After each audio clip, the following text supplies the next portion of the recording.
Hello and welcome to this episode of I Don't Know Jack About Parenting, where today I'm going to be talking about going stir crazy.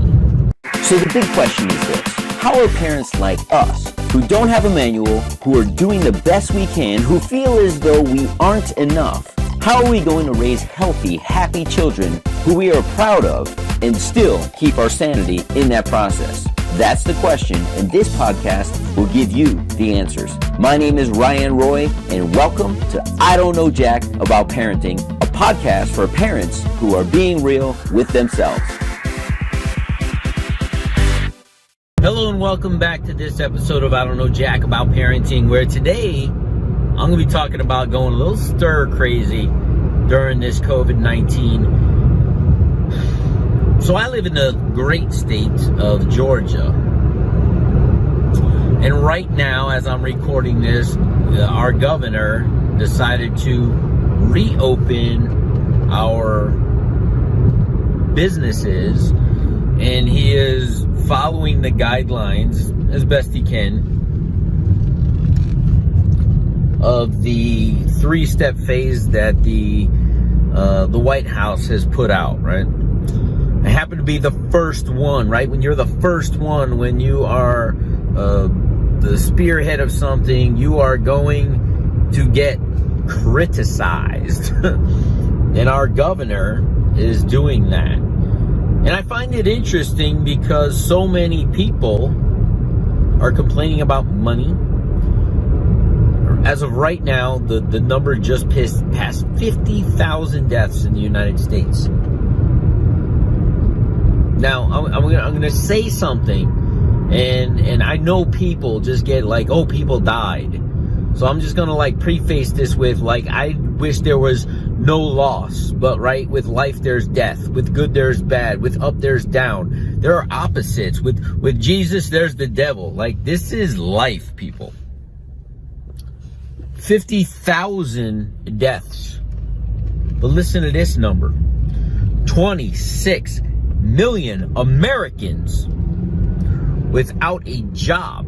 And those are the ones who had the wherewithal and the patience and swallowed their pride, because I know some people have enough of it that they're not doing this,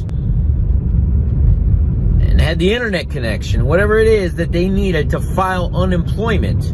Those are just the numbers of people who filed for unemployment and actually got through, because I know somebody in my family who it took 3 weeks to finally get this right because of a technicality of a last name with the IRS being misspelled by one letter.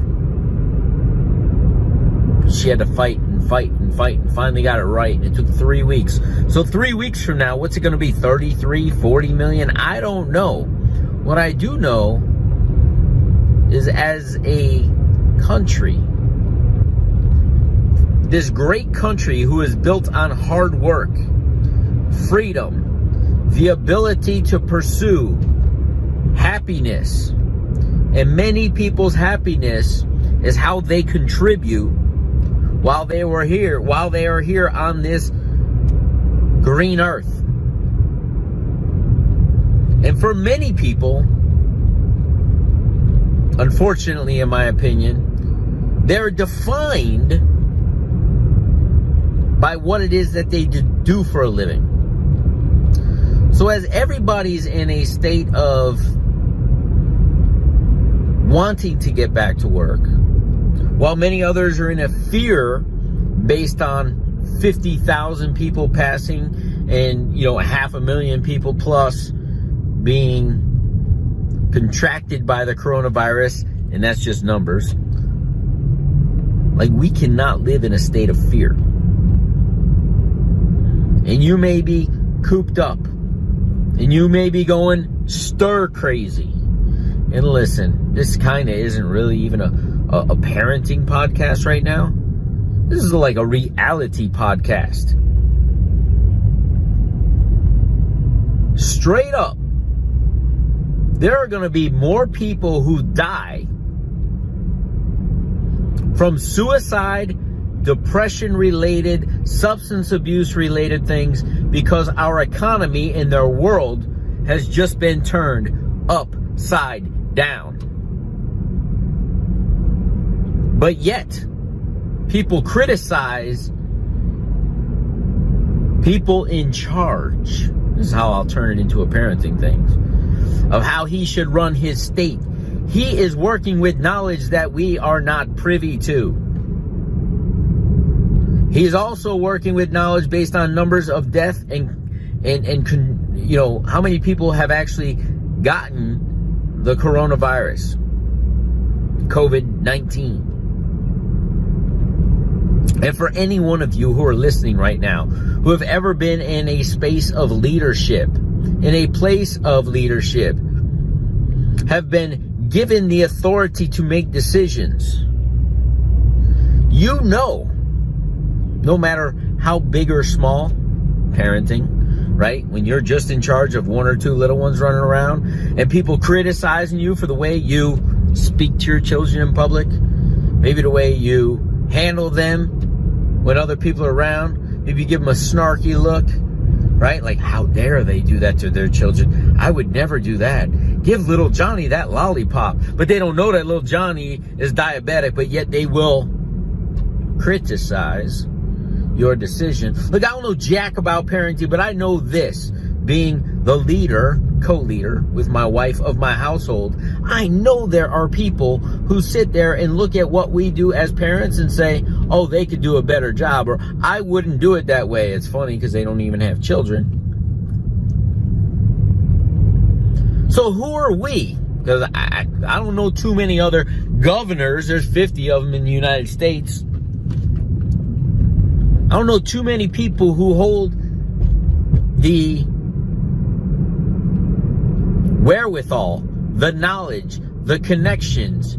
We do not understand the inner workings of that position, but yet Monday morning quarterbacks, just like all those parents out there criticizing you for not doing it, you know, the way they would do it, doesn't mean it's right.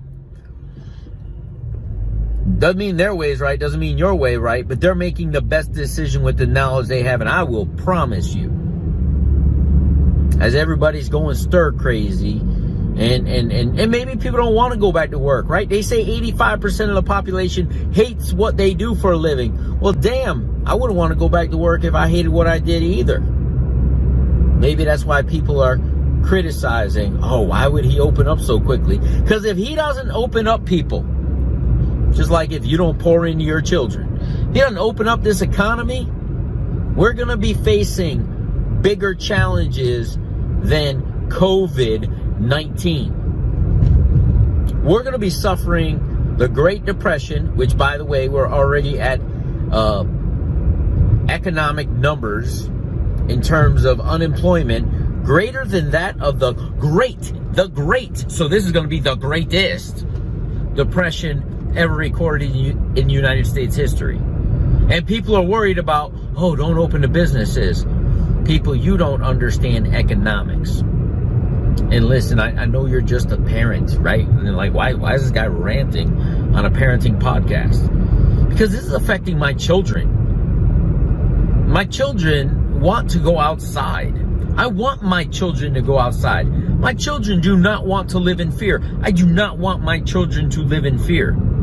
I want my children to experience life, and being inside a house with an inability to go out and do and have the freedoms that us Americans are so used to.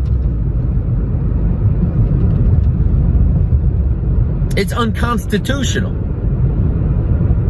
So I'm all for my governor being number one, the very first to say, you know what? You gave us guidelines of like early May. It's late April. I'm all in. I'm rolling the dice. Because we have to open this economy. And I'll add this. He was one of the first to close, by the way. Nobody's mentioning that. So maybe he's a little ahead of the curve. I'm going to be the first one to open also. So I applaud leaders who lead. I applaud leaders who are willing to say, you know what? I'm not going to allow this to defeat me or my state. I'm not going to allow this pandemic to hinder the entire state. Listen, he's the governor. If he says the state shut down, people who are unaffected, and there are counties in the state of Georgia who have 0 cases of COVID-19. Why should those people suffer when they have not been in danger, nor do we anticipate them being in danger as long as we still abide by the guidelines and phase this thing out?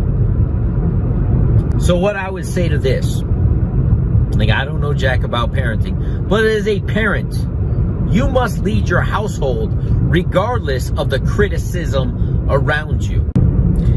Because if you do not lead your household regardless of the criticism around you, you will not sleep well at night because you were not in high integrity to yourself, and you allowed other people to influence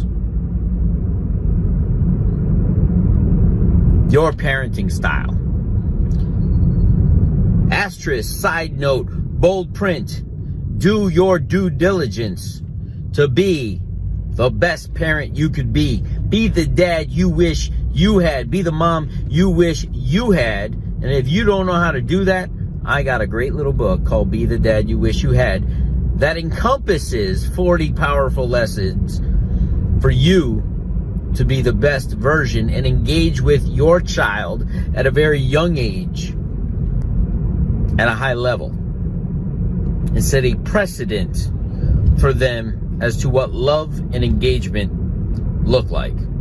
We'll see you in the next episode, and try not to go stir crazy during all of this. Do you want to be the dad you wish you had? If so, go get my free book, Be the Dad You Wish You Had, at BeTheDadYouWishYouHad.com. Inside, you'll find my most effective 40 tips to quickly and easily transform yourself into the ideal dad. Go to BeTheDadYouWishYouHad.com now and get it while it's free.